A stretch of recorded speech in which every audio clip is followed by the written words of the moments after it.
I'm here at 95.7 FM with Addison Agen. Thanks for having me. I'm happy to be here. I'm so excited. And let me read a little bit of this. I got so excited I wanted to intro you with this, but that's okay. Listen, there is something in the water here in Fort Wayne, Indiana. Something that cultivates untapped talent yet to be discovered. Beautiful compositions of literature, art, and yes, music yet to be divulged. I'm in the studio today with this powerhouse. Okay, I got 16-year-old, but you just turned 17. I just turned 17. Yeah. Happy birthday. Thank you. Who stepped out on faith as she did. She started a movement putting Fort Wayne on the map with her voice through the voice. Yes. That's cool. Let's just get started about this beautiful journey that you're on. Thank you for coming in because I understand you have a very busy schedule tonight. What's going on? I have lots of things. I have a show. I'm doing a benefit at C2G Music Hall, which is also my church. So it's going to be awesome. There's going to be a lot of family and friends there. And then I have prom tonight. So that'll be really fun. We're going to sort of dart out of there and I'm going to change in the car. And it's going to be the whole Hollywood life of of everything. How in the world do you keep all of that settling while you're still moving forward in your music? Yeah, it's definitely difficult, especially with school. I just took finals yesterday, so it's like having a full-time career and being in school and also being a teenager, figuring out what you're doing and trying to stand strong in that. But I have a lot of people helping me. There's no way I could do this alone. So a lot of help with scheduling and a lot of people trusting me and having the best interest in mind for me. Wow. Yeah. Addison, I just recently met you and met your mom, but we are so proud of you here in Fort Wayne. Well, thank you. Yeah, I appreciate that. I love Fort Wayne. It's like I don't think people get Fort Wayne gets enough attention, I guess, of realizing how much art and amazing people there are. Like, we have so many amazing festivals in the summers and so many amazing local bands. It's an awesome city. It really is. It's an awesome city. Wow. So just let's get started. You were the second runner-up. Yes, I was the runner-up. Yeah. And tell me, how has that experience, impacted you right now? Because that's an awesome place to be.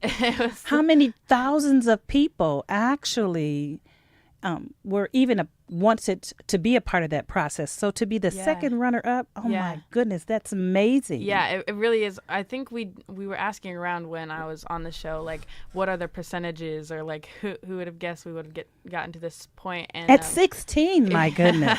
Yeah, but there was last year for season 13, there were 60,000 people that auditioned, and to be able to even get to the point of having a blind audition, that was incredible in my eyes. So I'm just beyond thankful that I got to that point. But it really has been so life-changing. Everything has, like, flipped around, but in a positive way. It's made a lot of things quicker and faster, and I see more of a straight view path for what I want to do for the rest of my life. I just got an early start, so I'm extremely lucky to have that happening. That's amazing. Has it opened any doors, being on The Voice? Has that opened any further opportunities for you? For sure, yeah. I'm actually almost done recording my second album, which is super exciting, and I'm working with Sweetwater, and I love that company, but a lot of opportunities have popped up there that I never would have gotten before to have this album coming out so soon after the show. Some people wait like 5 to 6 years before they get an actual product out, and I'm doing it the year of. So when is it to be released? It's going to be we're hoping for July. It'll be this summer, but it's just a matter of when mixing and mastering happens. But the whole thing is pretty much almost done. Amazing. Yeah, I'm super excited. You know, Addison, as I started getting ready for this interview, I came up with these questions, and then there are people that actually helped me put these questions together. But here's one that I actually came up with on my own. There's got to be a bold move and it takes some audacious, focused steps to get you to The Voice. Right, yeah. How in the world Do you get to that point? Yes. Yeah. Well, The Voice wasn't even on my radar, which is like not at all. It had always just been a dream, and I grew up loving music and just living with the enjoyment of music. My mom's a music therapist, and my dad owns a record store, so music was pretty much already my It's in whole your life. blood, huh? It's in my blood all the time. So actually, the story of how I got on The Voice was my Spanish teacher heard me sing the national anthem at a volleyball game randomly. I used to be on the volleyball team, and she freaked out and was like, "Oh my gosh." And that night she went home and looked up online. She was like, any voice auditions or open calls or anything. And there was one more slot for the open calls in Chicago. So the next day or 2 days later, she was like, I'm going to drive you. We're going. And it was the worst audition of my life. I forgot the words, the melody. I was mumbling. I had to start over. I almost started crying, and I made it. So it's all in God's hands, I guess. It was the path that was meant for me. Isn't that amazing? Yeah.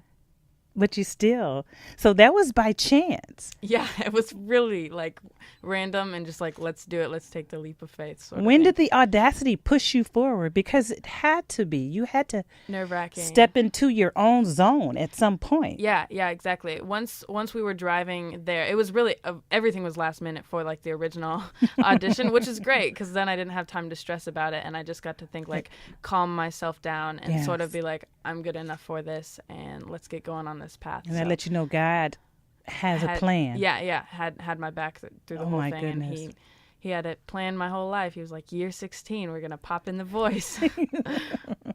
As a child, were you that daring and strong-willed? I was a lot to handle when I was a kid. I had my own opinions. I had my own ways that I had so many ideas going when I was younger. I'm extremely, I have a lot of artistic ideas, and I always have. Both my parents obviously are.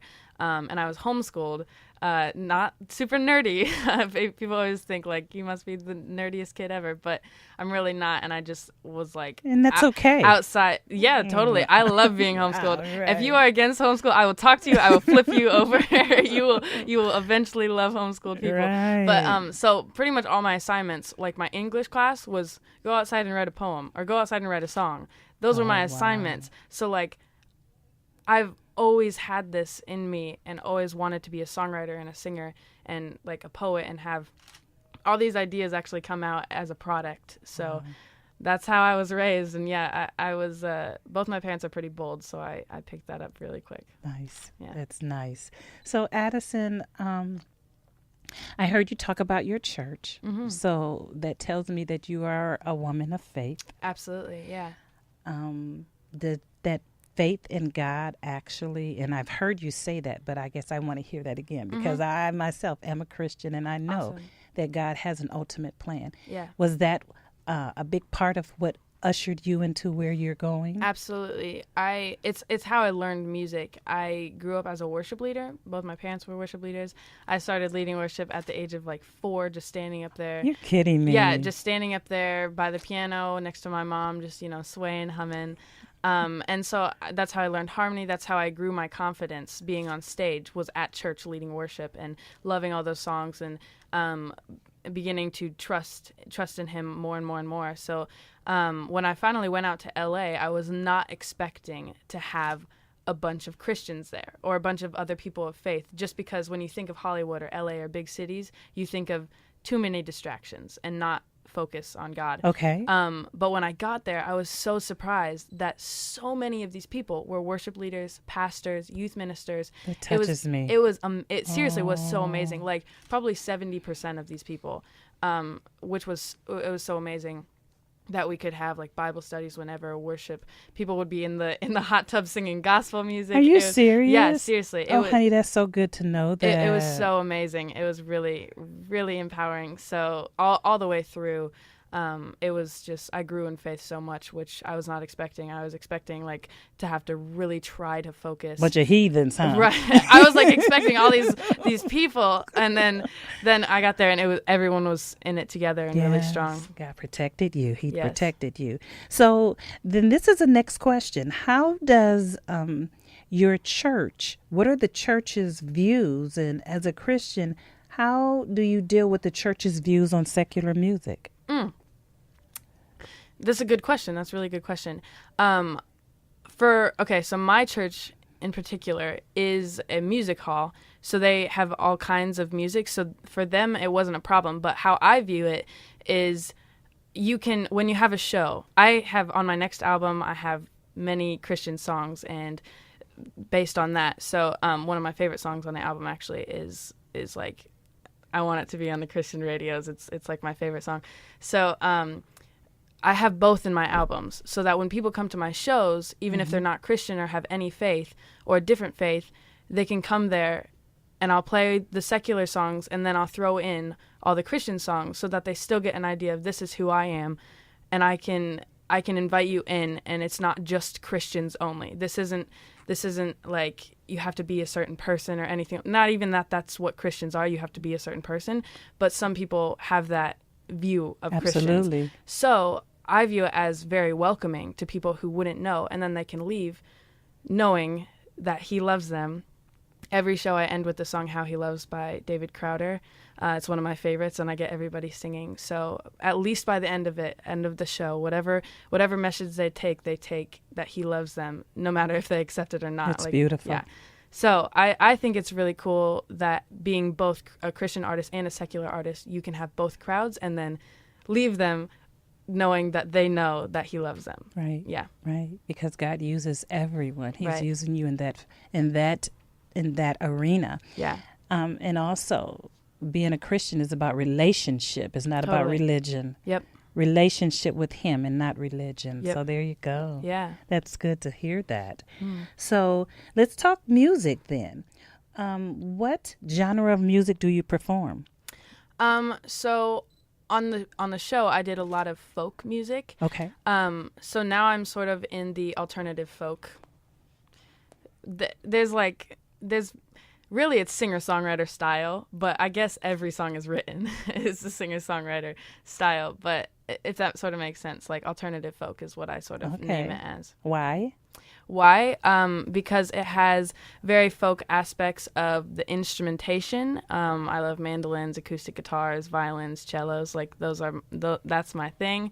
And then songwriting is a little alternative. Some of the drum beats are a little alternative. Nice. Yeah. Nice. Do you write your own music? I do, yeah. I've been songwriting for a very, very long time. And my first album, all the songs were written under the age of 13. And it was, the whole album was like made with everyone under the age of 18. So it was this huge, amazing, fun project that we were all together with. So, And now you're going to educate me. The writing of the lyrics and the music. Is that are those two separate entities? Everybody writes differently. I haven't done a lot of co-writing, but I had with one friend, she just puts her phone on record and starts rambling until something good comes out. But for me, it's like line by line, like what rhymes here, what makes sense, what makes the most impactful thing, the story that I can really focus on.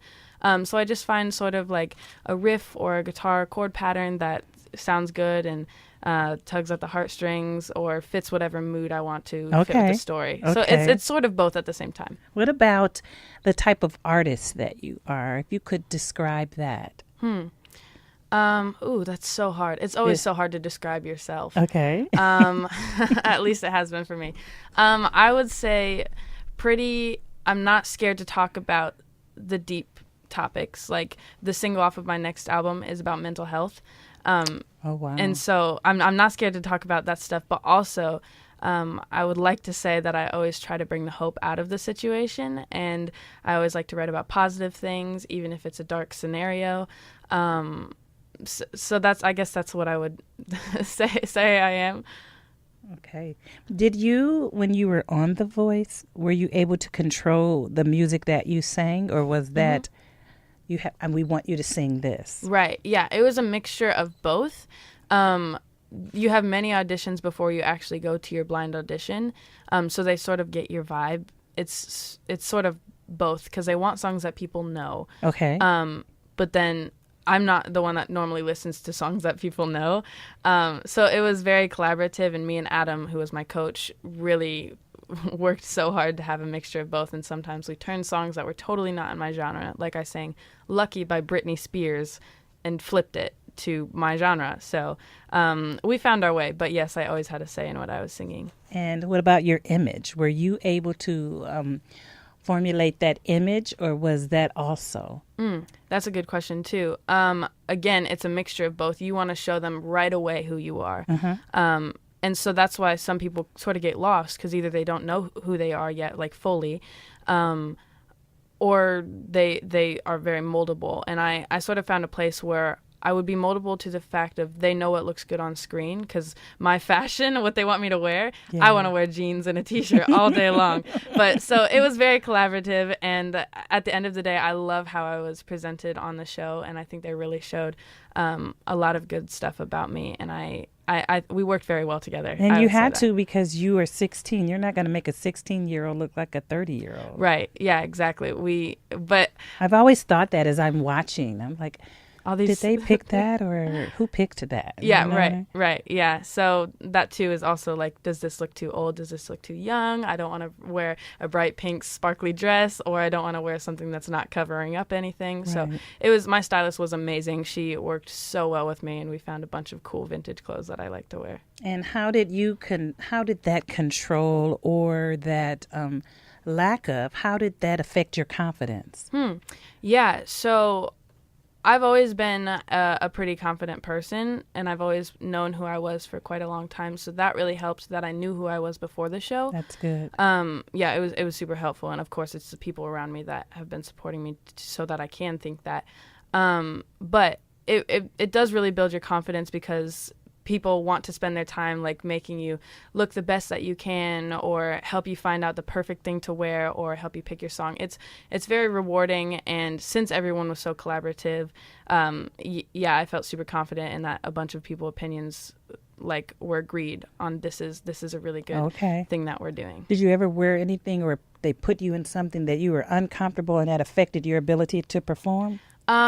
If we were having what would they call it? A wardrobe call is what they would call it, and you would go to wardrobe, we would always try on a bunch of things, and if I didn't like it or instantly felt uncomfortable, I would say no, and then we'd move on, and it would be quick, no discussion. It would be whatever feels comfortable. Wow. Yeah. Wow. I guess I imagine, even being here on the radio, and I am not in front of a camera, sometimes when I go live on the air, I have to shift my whole mindset. Yeah. How was that? I can't even imagine. Yeah. Here I am, Addison, and then all of a sudden, here I am, this performer. How in the world were you able to do that and perform? Right. I try to always give a little bit of real to people. Like, nobody's perfect. I'm not perfect, even though I'm up on the stage. Yeah. So that kind of calmed me down and said, hey, I'm not this huge, like,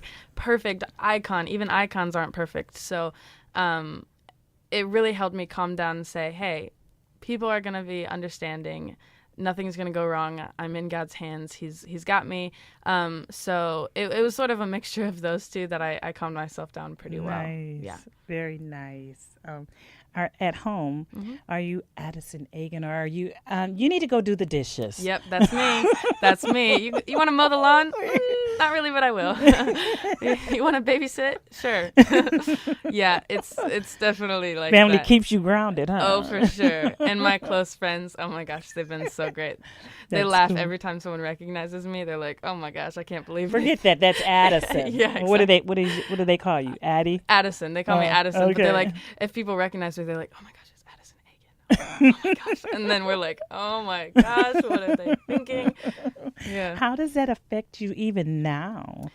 Getting in recognized? Fort Wayne, yes. Yeah, but it's so amazing because, again, I love Fort Wayne so much that so many amazing people and other musicians, especially young girls. I've gotten a lot of people looking up to me as young girls, which is so amazing because I would love for them to grow up thinking, I want to do something like that, or I want to be as confident as that, or have faith like that.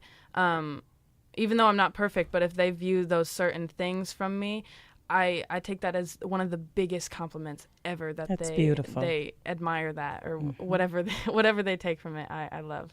Beautiful. So, Addison, is music the end all, be all, or do you have future endeavors beyond the music? Yeah, I think it's always, I don't believe in not having a B plan, or plan B, I guess you would say.